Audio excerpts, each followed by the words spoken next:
নমস্কার, আমি সোমা। ষোলো আনা বাঙালিয়ানাতে আপনাদের সকলকে স্বাগত জানিয়ে আজকে চুলের জন্য একটা রামবান বলতে পারেন, সেটা সম্বন্ধে বলছি। এটা হচ্ছে মেথি দানা। মেথি দানাটা আমি রাত্রে ভিজিয়ে পরে সকালে এটা জল খাই। তো এই ভিজে ভিজে থাকা মেথি দানাটা আমি এটা নিয়েছি, চুলে লাগাবো একটা ফেস প্যাক হিসাবে সপ্তাহে। এই সরি চুলের প্যাক হিসাবে সপ্তাহে একদিন এটা লাগাবো। এই মেথি দানাটা আছে 1 চামচ। এক টুকরো অ্যালোভেরা নিয়েছি। আর এটা ভিটামিন ই ক্যাপসুল।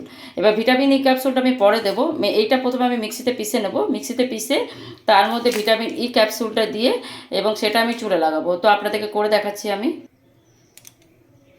এটা আমার অ্যালোভেরা জেল আর মেথিটা 1 চামচ মেথি ভিজিয়ে থাকাটা এটা আমার মিক্সিতে পিষে নিয়েছি। এরকমভাবে একটা মিক্সিতে পিষে মানে একটা পেস্ট বানিয়ে নিয়েছি। এরপর আমি 1 চামচ ভিটামিন ই ক্যাপসুলটা দেবো। এই 1 চামচ একটা ভিটামিন ই ক্যাপসুল এটা দিয়ে পরে আমি এটা চুলে লাগাবো।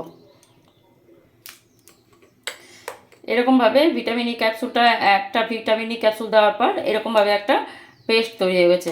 এবার এটা আপনি চুলের মধ্যে ভালো করে লাগিয়ে পরে রেখে দিন, 1-2 ঘন্টা রেখে দিন। শুকিয়ে যাওয়ার পর নর্মাল শ্যাম্পু করে নেবেন, দেখবেন খুব ভালো রেজাল্ট হবে। চুল ঝরা কমে যায় এবং চুলের গ্রোথ হতে সাহায্য করে। তো মেথি দানা আমাদের শরীরের পক্ষে যেমন ভালো, সেরকম আমাদের চুলের পক্ষেও খুব ভালো। তো আশা করছি এই টিপসটা আপনারা ব্যবহার করবেন। সপ্তাহে একদিন আপনারা এটা চুলে লাগিয়ে দেখুন, অবশ্যই রেজাল্ট পাবেন। তো আবার নেক্সট ভিডিও নিয়ে আসছি, কিছু নতুন কিছু ভিডিও নিয়ে। তো পাশে থাকবেন, আর যদি ভালো লাগে তো অবশ্যই সাবস্ক্রাইব করবেন চ্যানেলটিকে। তো নমস্কার। নেক্সট দেখা হচ্ছে নেক্সট আবার একটা ভিডিওতে। ভালো থাকবেন, সুস্থ থাকবেন। এবার এই মেথি দানাটাকে আমি পুরো চুলের মধ্যে স্টেপ বাই স্টেপ পুরো চুলে ভালো করে লাগিয়ে নেব। দেখুন, আমি হাতে ইউজ করি, আমার হাত ব্যবহার করে আমি চুলে ভালো করে লাগাই।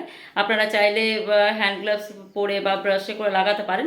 তো আমার মনে হয় হাতেই এটা খুব ভালো হয়। এরকমভাবে আপনারা পুরো হেয়ারে মানে পুরো চুলে এরকমভাবে প্যাকটা লাগিয়ে নেবেন। পুরো ভালো করে লাগিয়ে পরে এইটা আপনি মানে আপনারা একটা খোপা করে বা চুলটা, আমার যেহেতু ছোটো চুল খুব একটা বড় নয়, তাই এটা আমি কি করব মানে এমনি হাওয়াতে খুলে রেখে দেবো।